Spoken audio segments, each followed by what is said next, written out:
No fim, você canta mais. Chegasse mais cedo, cantaria mais.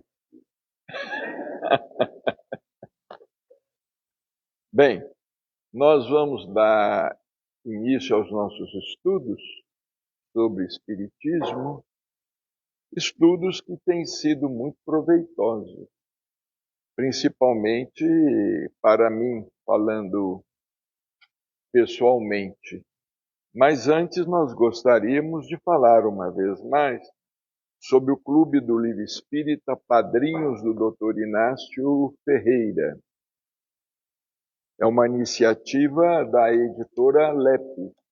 Você se tornando um sócio colaborador, você receberá um livro todo mês pelos correios, claro, sem nenhuma despesa postal, receberá um livro em sua casa. O livro deste mês foi um livro de Chico Xavier, que nós consideramos excelente. Cartas de uma Morta. São livros de várias editoras, não apenas da Didier, não apenas da LEP. É só você entrar em contato aí pelo WhatsApp e conversar com o Luiz e fazer o seu Pix, o seu depósito, não é? E você receberá em sua casa, fornecendo o seu endereço completo, porque hoje temos que facilitar bem para os correios, porque até bem pouco tempo estávamos tendo um grande problema com os correios. As correspondências estavam chegando muito atrasadas, o pessoal estava em greve branca, trabalhando lentamente. Eu já fui funcionário dos Correios quase durante 25 anos. Era a melhor empresa do Brasil no tempo em que trabalhei. Hoje, infelizmente, os Correios estão quebrados.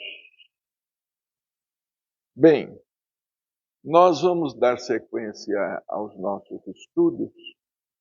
Estamos vendo aqui de O Livro dos Médiuns, no capítulo 17, Formação dos Médiuns, Desenvolvimento da Mediunidade, Mudança de Escrita, Perda e Suspensão da Mediunidade.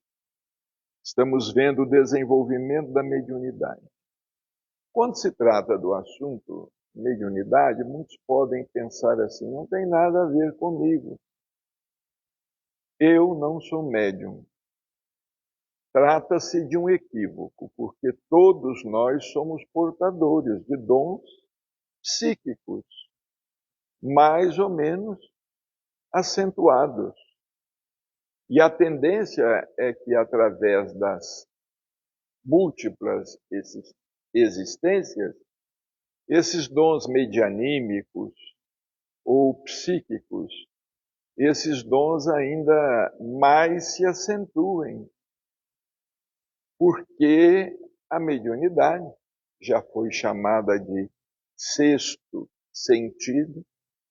A mediunidade é um sentido novo que a criatura humana, em geral, está desenvolvendo. Allan Kardec definiu mediunidade. Todo aquele que sente, em um grau qualquer, a influência dos espíritos é por isso mesmo médium. Em um grau qualquer, a influência dos espíritos. E todos nós sentimos, em determinado grau, a influência dos espíritos. Às vezes não ouvimos, não vemos, não percebemos objetivamente, não escrevemos, não pintamos, etc., etc. Mas temos a intuição. Aliás, a intuição é considerada a rainha das faculdades mediúnicas. No livro No Mundo Maior, no capítulo 9, Calderaro, conversando com André Luiz, fala que todas as faculdades mediúnicas convergem para os domínios da intuição pura. Um exemplo que nós gostamos de citar é o exemplo de Jesus sobre a terra, médium de Deus, no dizer de André Luiz. Era médium do Pai. A sintonia era tão perfeita que ele dizia: eu e o Pai somos um. Mas mesmo a sintonia sendo perfeita, ele não se confundia com o Pai. Ele dizia, e disse diversas vezes, que ele tinha vindo à Terra para cumprir a vontade de Deus, para cumprir a vontade do Pai. Então nós vamos dar sequência. Allan Kardec, ele está falando inicialmente sobre a escrita, sobre a psicografia. Ele disse assim: podemos obter a escrita, como vimos, por meio de cestinhas e de pranchetas. Muito interessante. As cenas devem ter sido bucólicas, as cenas devem ter sido encantadoras quando aqueles fenômenos começaram a ocorrer, principalmente em França, principalmente em Paris, com as cestinhas se movimentando, levitando e começando a escrever as pranchetas, até que os próprios espíritos dissessem que a cestinha era apenas um apêndice. Ela poderia ser substituída pela mão. A prancheta era um apêndice, poderia ser substituída pela mão. E foi quando, então, os médiuns começaram a escrever diretamente, com a mão. Este último modo, sendo mais fácil, e podemos dizer o único empregado hoje em dia, é aquele ao qual aconselhamos aplicar-se de preferência. O processo é dos mais simples. Consiste unicamente em tomar um lápis e papel e colocar-se na posição de uma pessoa que escreve, sem outra preparação. Mas para ter-se bom êxito, algumas recomendações são indispensáveis. Então ele vai aqui agora fazer algumas recomendações. Como disposição material, recomendamos evitar tudo que pode estorvar o livre movimento da mão.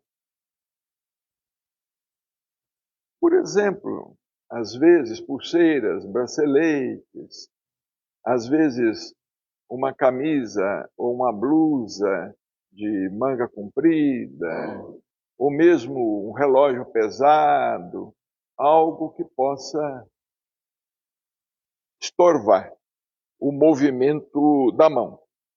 É mesmo preferível que ela não repouse inteiramente no papel. É preferível que ela não repouse inteiramente no papel.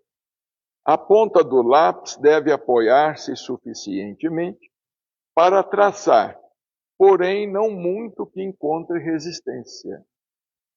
Não é preciso que a caneta ou o lápis rasgue o papel, ou que o espírito encontre dificuldade para movimentar o braço, movimentar a mão.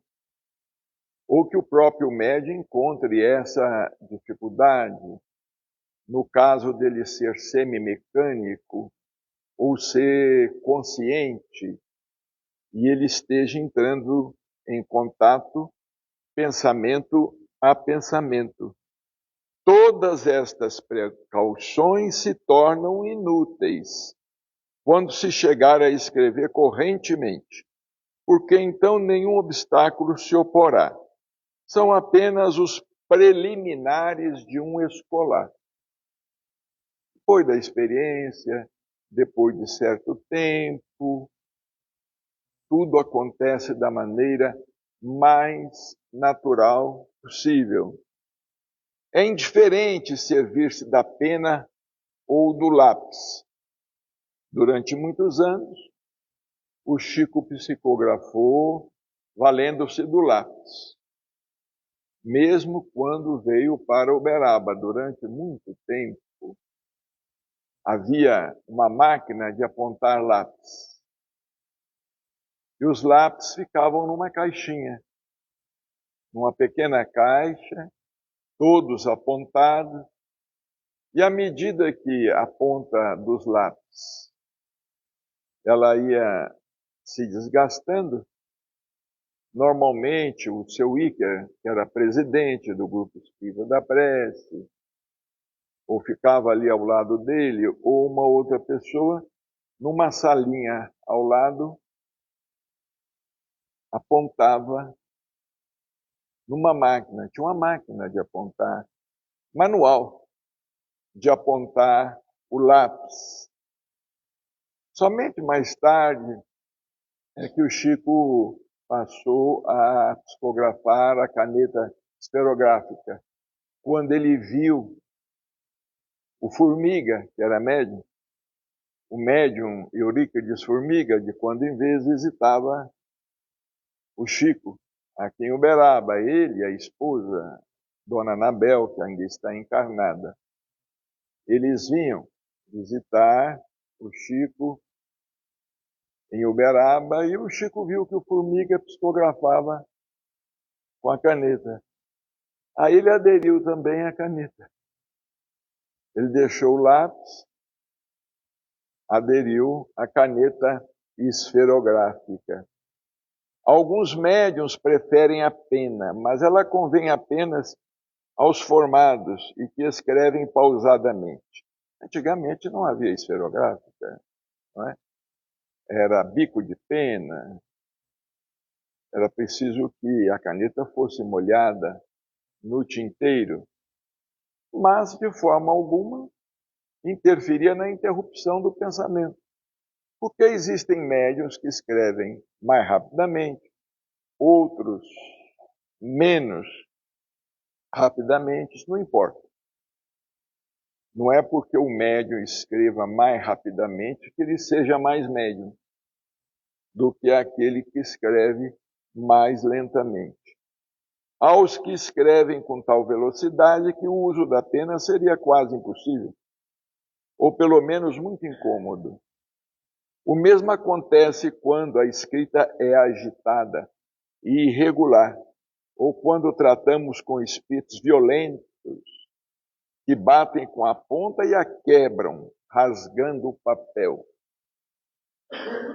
Aliás, quando tratamos com espíritos violentos, pouco esclarecidos, a psicografia não é recomendável. A escrita não é recomendável. É mais próprio que esses espíritos possam se valer da psicofonia ou da incorporação. Porque imaginemos um espírito violento, agitado, o que ele não faria com a caneta na mão? O que ele não faria com a caneta na mão, com as folhas à sua disposição? Provavelmente nem se poderia ler, nem se conseguiria ler. O desejo de todo médium principiante é naturalmente o de poder conversar com os espíritos das pessoas que lhe são queridas,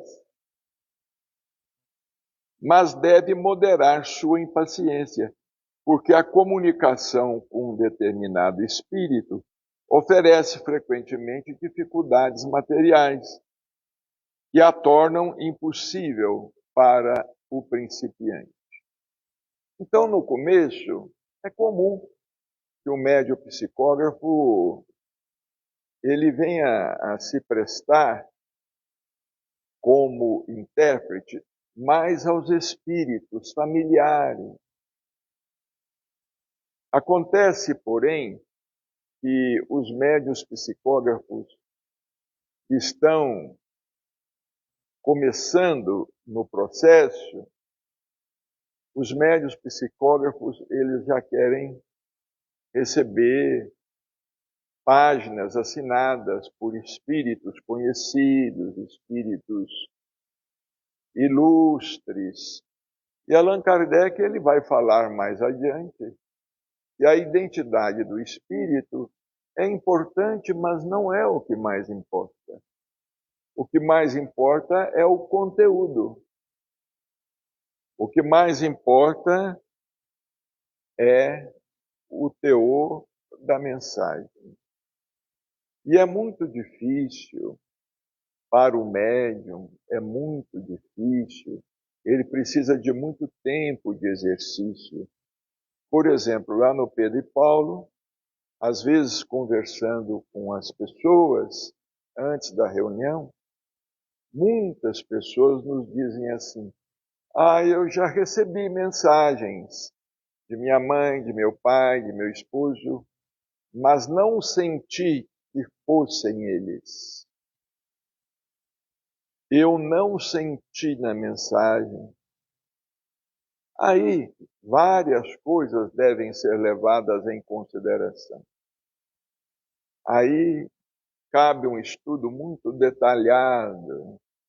A questão do vocabulário, a questão da gramática, a questão do auxílio que o espírito está recebendo no momento da escrita, a questão do espírito não saber como se valer da mediunidade.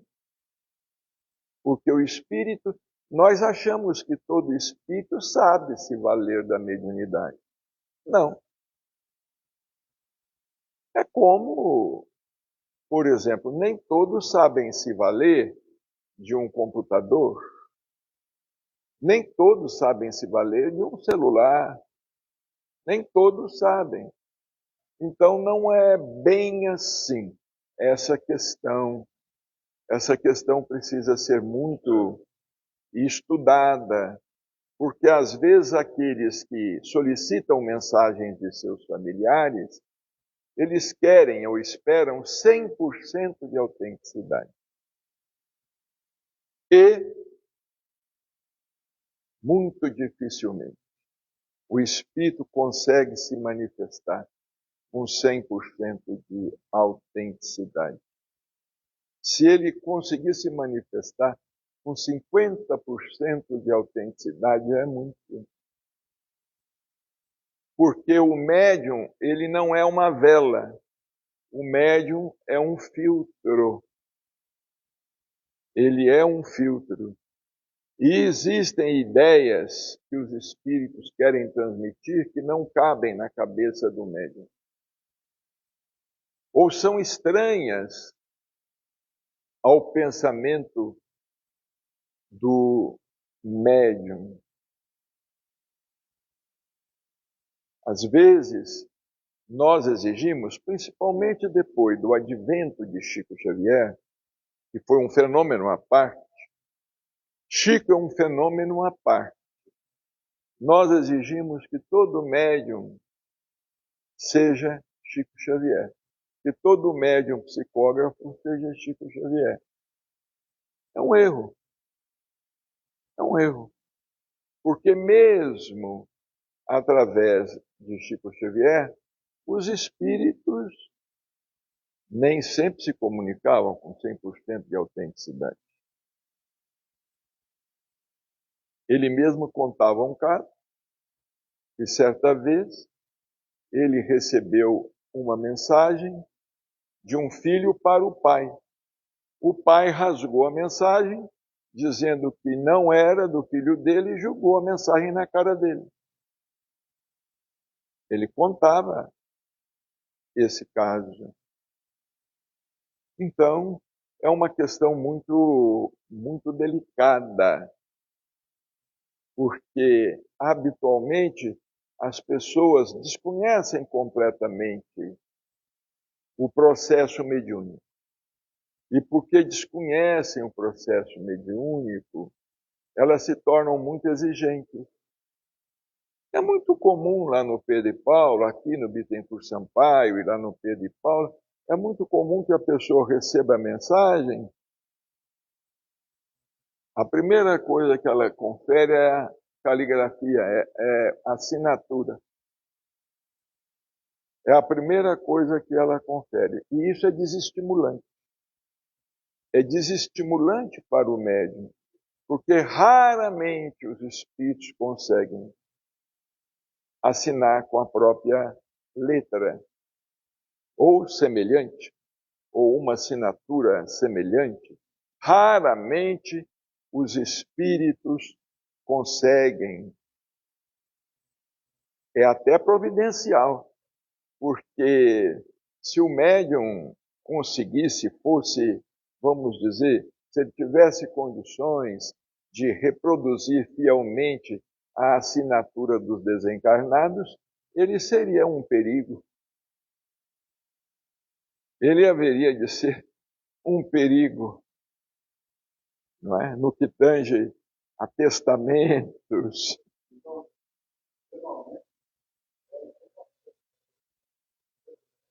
Não, geralmente não. Talvez ele consiga, no máximo, em 10%, em 5% dos casos, aproximar um pouco. Mas isto não invalida, é como nós dissemos, a comunicação deve ser apreciada pelo seu conteúdo. Por isso que Paulo, em uma de suas epístolas, ele diz o seguinte: a profecia é para os que creem e não para os que descreem. A profecia quer dizer a mediunidade. A mediunidade é para aqueles que acreditam. A mediunidade é para o médium que acredita. A mediunidade é para a pessoa que crê na comunicação. Porque se ela não crê, ela não adianta, dificilmente não adianta, ela vai apontar inúmeras irregularidades, por mais completa seja a página recebida, porque é algo interessante, os espíritos sempre falam nisso, né? As pessoas procuram o médium desejando uma palavrinha, mas em verdade não desejam uma palavrinha. As pessoas desejam ali um testamento, desejam ali uma biografia com detalhes. Ah, não falou no fulano, não falou no Beltrano, não falou no Cicrano. Eu me recordo do Chico. O Chico às vezes recebia a mensagem e entregava à pessoa, e ele era tão humilde que eu dizia assim: olha, se estiver alguma coisa errada, corrige para mim. Ele entregava a pessoa e dizia, às vezes ele dizia: se estiver alguma coisa errada, corrige aí para mim. E acontecia, às vezes, da pessoa vir com a mensagem depois para ele e falar: Chico, escreveu aqui o nome errado, está faltando aqui um S, ou está faltando aqui uma letra. Então ele pegava a mensagem, pegava o lápis e ali completava. quando não pedia uma borracha. A dona Zilda sempre levava uma borracha na bolsa. É a vantagem da escrita a lápis. A borracha pode auxiliar. Depois, quando ele começou a escrever a esferográfica, eu me recordo da dificuldade que às vezes ele tinha de utilizar a borracha. E como o Chico era muito elegante, muito educado, ele às vezes pedia borracha à dona Zilda e sem que ninguém visse, ele fazia assim. Com a língua, ele molhava a ponta da borracha para poder apagar a escrita, a esferográfica, alguma letra, alguma coisa. E ele era muito discreto, muito elegante, não é? Em tudo que fazia, muito elegante. Ele era elegante para almoçar, para jantar, para tomar um café, para tomar um chá. Ele era elegante em tudo, para conversar. Ele tinha uma educação extraordinária. Era elegante até para sorrir, ele era elegante. Ele se comportava como uma pessoa extremamente educada. Então, essas coisas são coisas que podem acontecer. Essas coisas podem perfeitamente ocorrer. Agora, é para aqueles que creem. Para os que não creem, não convém nem que eles procurem. Porque muitos procuram médium para obter uma prova. Essa prova raramente ela virá através desse ou daquele médium. A prova da imortalidade é uma tarefa da ciência. É uma tarefa que caberá à ciência e não propriamente à religião. Porque a ciência, ela se encarregará de fornecer provas objetivas, materiais, por mais subjetivas sejam. A ciência já vem se encarregando. Nós temos aí lido diversos depoimentos de pessoas ilustres. Existe um livro muito importante que até nos foi indicado pelo Chico há muitos anos atrás. Chama-se Voltar do Amanhã. Nós não sabemos nem se ele está sendo reeditado. Durante algum tempo nós vendemos este livro no Pedro e Paulo. Ele foi escrito pelo Dr. George Ritchie. Ele esteve morto, clinicamente morto, durante 9 minutos. E ele já estava sendo preparado, o seu corpo estava sendo preparado para ser levado ao necrotério, quando ele, juntando todas as suas forças, ele conseguiu movimentar um dedo da mão. E a enfermeira viu. A enfermeira viu e disse ao médico: doutor, ele mexeu a mão, ele não está morto. E o médico atendeu. Atendeu a enfermeira, ele já estava com lençol, estava coberto, o médico o descobriu, o médico deu uma injeção diretamente no coração dele, de adrenalina, e começou a tomar aquelas providências, ele voltou a respirar. E ele conta o que ele viu do outro lado da vida durante os 9 minutos em que ele esteve considerado clinicamente morto. É interessante que no final do livro ele diz assim: e eu preciso dizer a vocês que eu não estou louco, porque eu sou médico psiquiatra. E para mim conseguir licença para clinicar como médico psiquiatra, eu passei por uma verdadeira banca inquisitorial. Porque ele era médico, mas ele se especializou posteriormente em psiquiatria. E ele fala, se eu estivesse louco, os médicos que me examinaram, a banca examinadora, não teria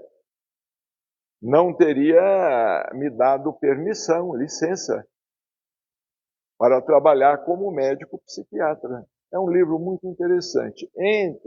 Dentre os muitos que já existem, né? Livros mais antigos, livros mais recentes. Há pouco tempo nós vimos aqui no Facebook o depoimento de um médico neurologista que também esteve morto, considerado morto durante algum tempo, e ele descreve o que viu do outro lado, etc. Então essa tarefa é uma tarefa que mais cedo ou tarde caberá à ciência. A religião sustenta a crença na sobrevivência. Porque, claro, a religião é espiritualista. Não existe religião que não seja espiritualista, não é? Ela sustenta. E sustenta também com os seus dados, com as suas investigações. Por exemplo, muitos santos da Igreja Católica, eles se fizeram intérpretes de muitos fenômenos mediúnicos, mas que não são aceitos pela ciência.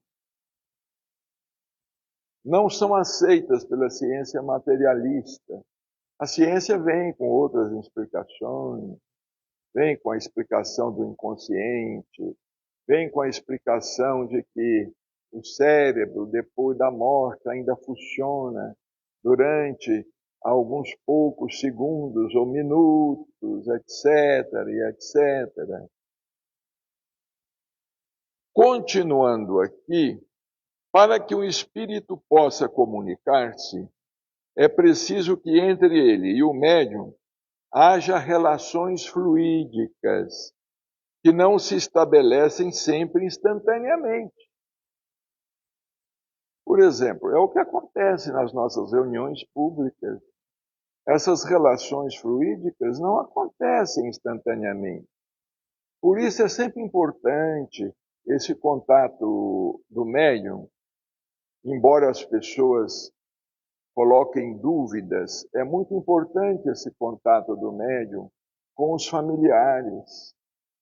Porque, como os próprios espíritos dizem, não é o médium que atrai a presença do espírito. É a família que leva o espírito ao médium. Habitualmente, é a família que leva o espírito ao médium. O espírito não comparece por conta do médium, comparece por conta da família. Porque às vezes a ligação do espírito com o médium é zero, é nula. Ela praticamente não existe. Então fica difícil para o espírito e muito difícil para o médium. Por isso que lá no Pedro e Paulo, quase sempre, alguns espíritos dizem, eu estou sendo auxiliado pela Domingas. Por quê? Auxiliado pela Domingas? Porque a Domingas é uma companheira nossa, um espírito amigo, que já tem certo entrosamento conosco, que já escreveu alguns livros por nosso intermédio, aliás, livros muito bons. Então, os espíritas às vezes falam, tem aqui um médico me auxiliando, é o doutor Inácio. Às vezes eles falam, a Domingas está aqui, está me auxiliando. Ou às vezes um espírito que já se comunicou pelo médium, está auxiliando um que nunca se comunicou. Não é senão à medida que a faculdade se desenvolve que o médium adquire, pouco a pouco, a aptidão necessária para entrar em relação com o primeiro espírito que se apresenta. Então é raro. Pode acontecer, então, que aquele com o qual desejamos comunicar-nos não esteja em condições propícias para fazê-lo. Às vezes as pessoas lá ao término da sessão do Pedro e Paulo, elas nos perguntam, mas eu esperava uma mensagem do meu pai, uma mensagem de minha mãe, de meu marido, de meu filho, por que não veio a mensagem? Por que a mensagem não veio? Será que é falta de mérito? Irmão José nos ensinou a responder. Ele nos diz que a questão, os espíritos que se comunicam, a questão é necessidade. É a necessidade, às vezes, a necessidade de que um espírito se comunique.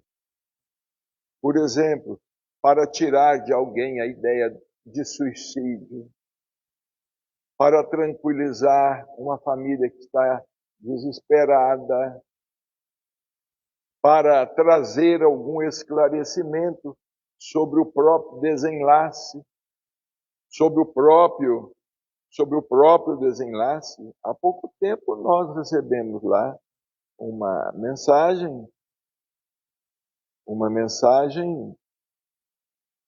de um jovem, de um homem, eu não sei a idade, exatamente, eu não sei dizer a idade. A família estava suspeitando de que a namorada tinha matado. Suspeita de que a namorada tinha matado. Eles não aceitavam muito o namoro, aquela coisa toda. O Espírito escreveu, vocês esqueçam esse pensamento, porque eu não fui morto. O meu corpo morreu, não foi morto.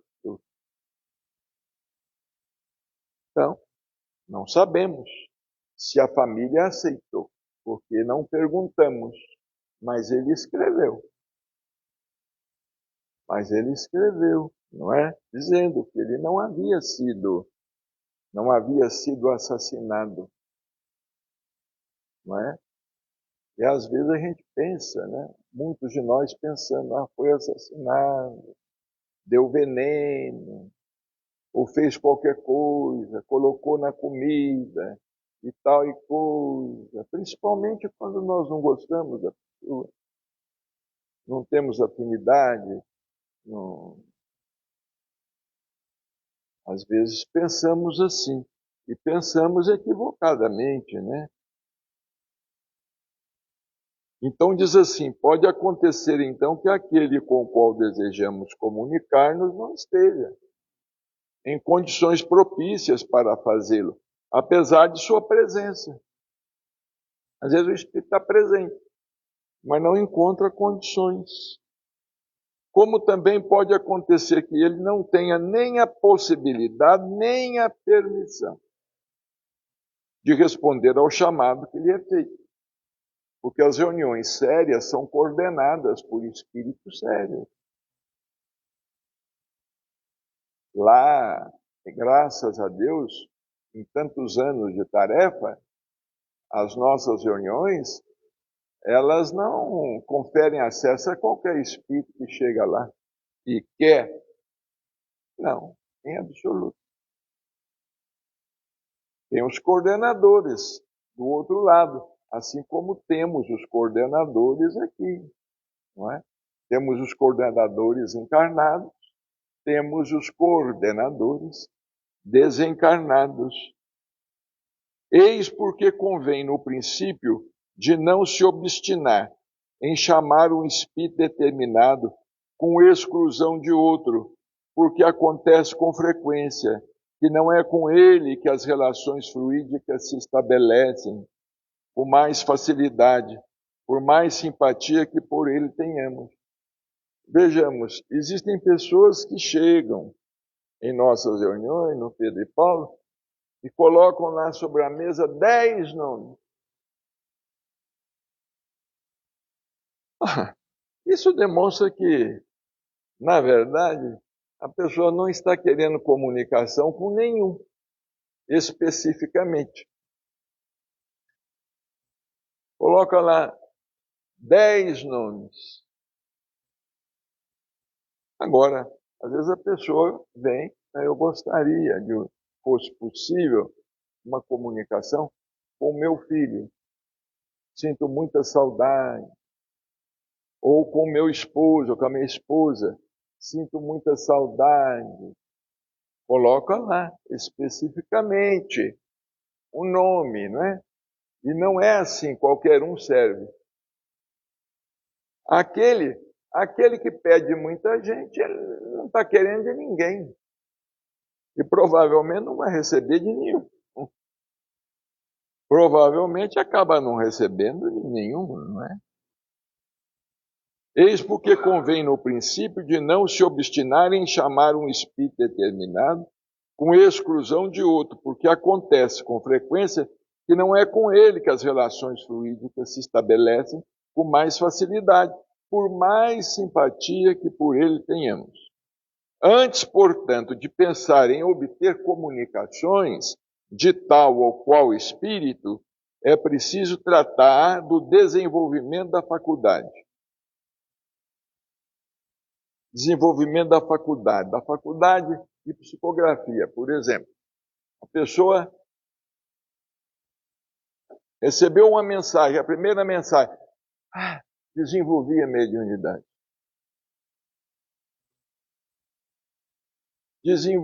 Não, mediunidade, desenvolver uma faculdade mediúnica é como desenvolver uma virtude.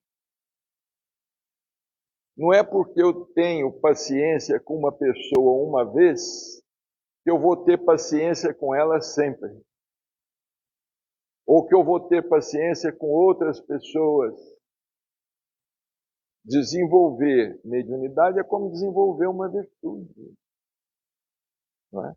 O desenvolvimento é um processo, é um progresso, é um processo gradual, lento, que exige tempo, exige perseverança, disciplina, discrição,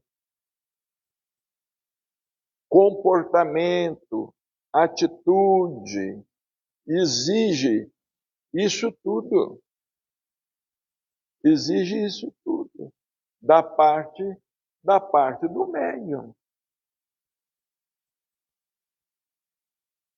E realmente não é fácil, não é?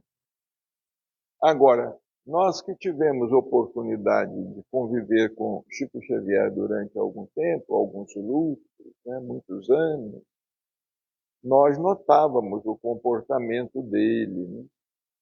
Como era o comportamento dele, nunca fazendo estardalhaço, nunca no sensacionalismo, sempre, como a gente costuma dizer, sempre na dele.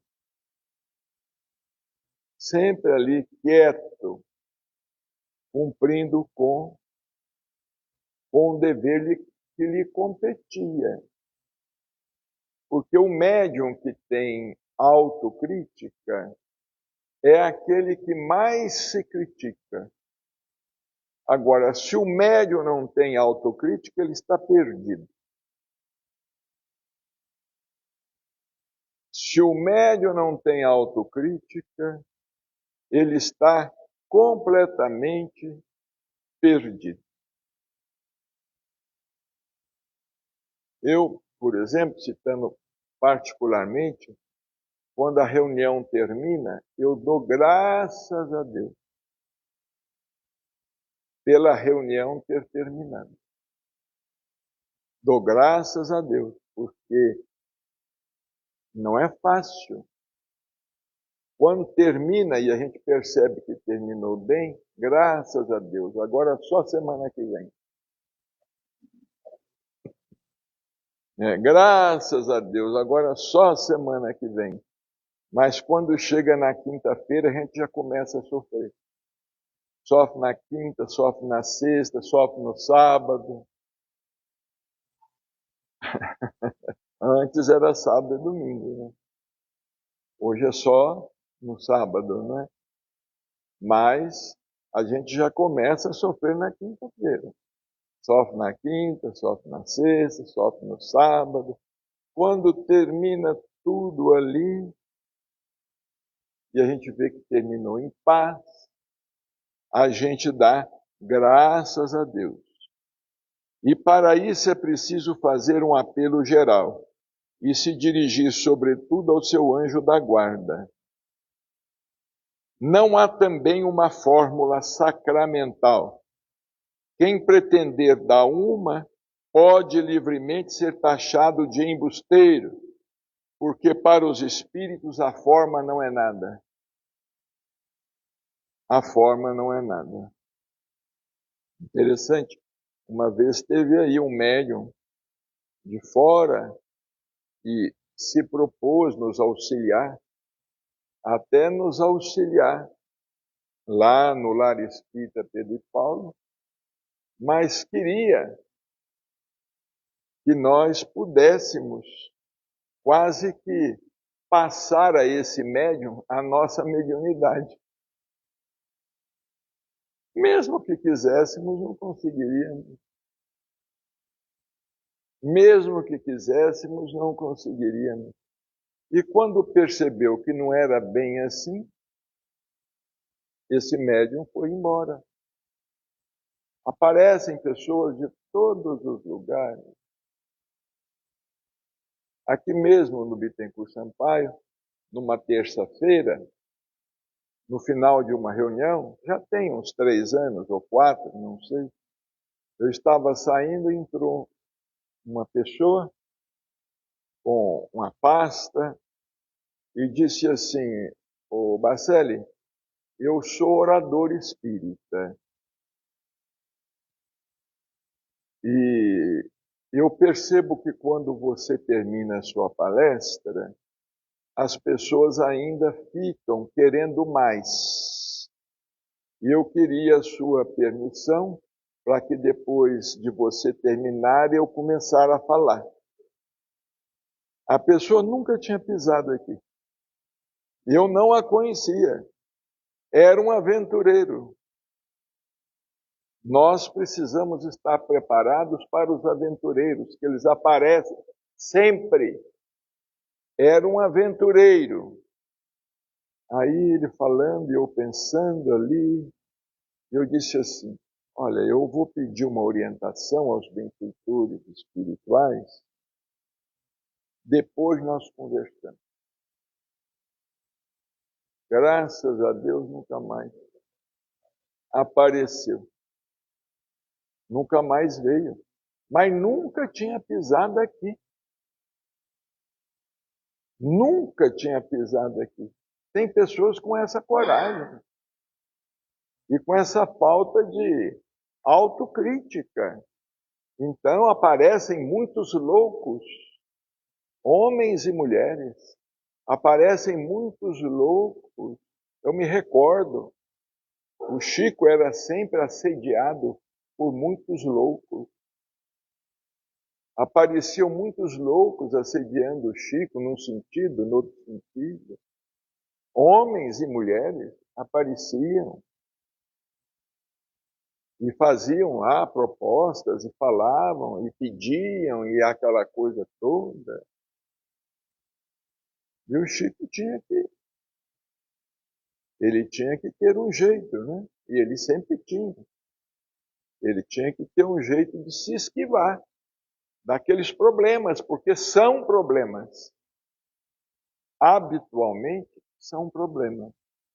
Agora, quando os espíritos nos auxiliam, os problemas acontecem, mas trazem soluções.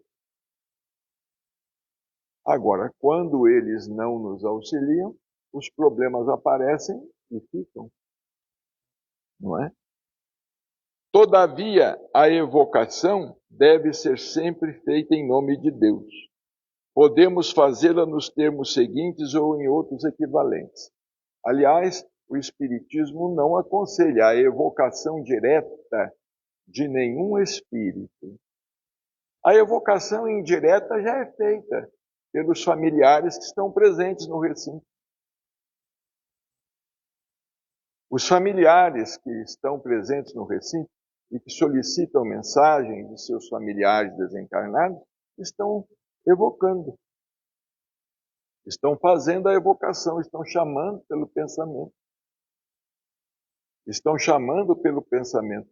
Mas o médium ele deve se abster. É como o Chico dizia, o telefone deve tocar de lá para cá. O médium deve se abster. Ele não deve estar entrando nessa questão. Mas Kardec diz aqui, olha, eu rogo ao Todo-Poderoso que permita a um bom espírito comunicar-se comigo e que me faça escrever. Rogo também ao meu anjo da guarda de se dignar assistir-me e afastar os maus espíritos. Mas se o próprio médium ele não afasta de si intenções negativas, ele pode rezar quando ele quiser. Ele pode orar quando ele quiser. Esperamos então que um espírito se manifeste, fazendo-nos escrever alguma coisa. Vejamos, isso foi escrito no começo da codificação. Era assim que acontecia, no começo da codificação, quando também Kardec, entre aspas, ele estava compreendendo com os espíritos como é que acontecia, como é que poderia acontecer. Pode ser que seja aquele que desejamos, como também pode ser um espírito desconhecido ou o anjo da guarda.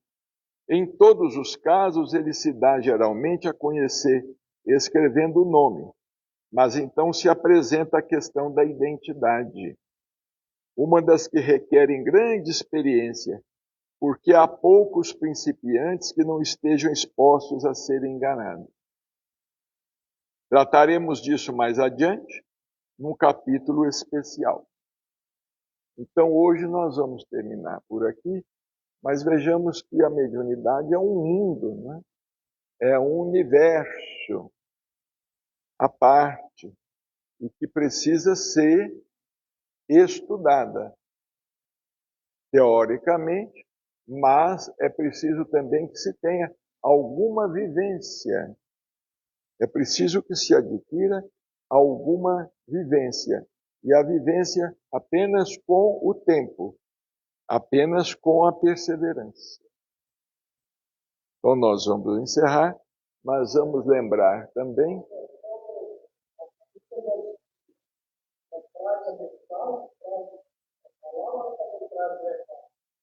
Tanto faz. Pode acontecer das duas formas. Mas vamos lembrar aqui também que no dia 19 de julho o Lar Espírita está promovendo uma feijoada beneficente. R$40. 2 marmitex. Aqueles que quiserem cooperar podem adquirir também através online, né? R$40 o convite da feijoada, vai ser um quilo de feijoada mais ou menos, não é? E o outro marmitex vai ter o arroz, a couve e a laranja, não é?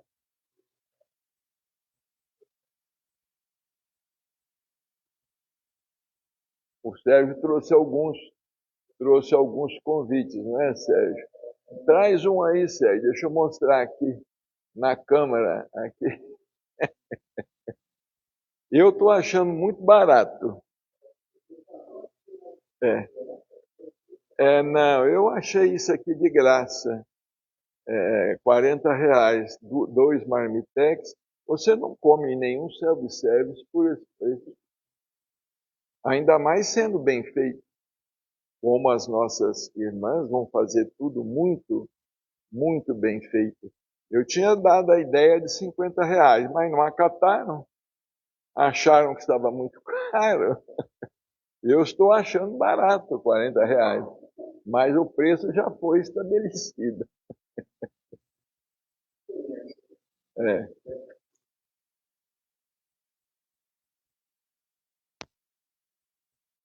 A gente anota o nome, depois. Certo.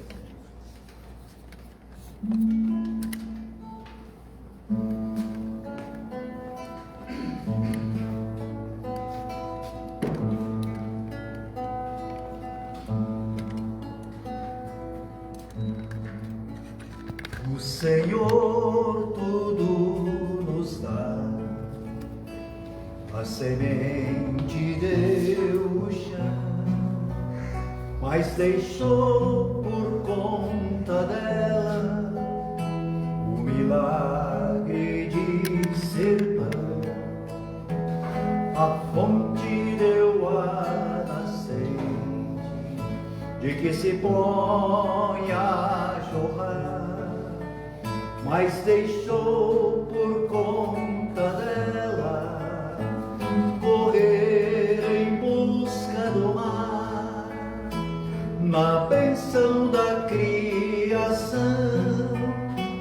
deu asas ao passarinho, mas deixou por conta dele fazer o seu próprio ninho. A gleba em aridez deu a chuva bem fazeja, mas deixou por conta dela cultivar o que viceja. Fez a roseira florir por sobre um berço de estrume, mas deixou por conta dela produzir o seu perfume. O Senhor nos deu o céu, toda a paz que nele há, mas deixou por nossa conta trabalhar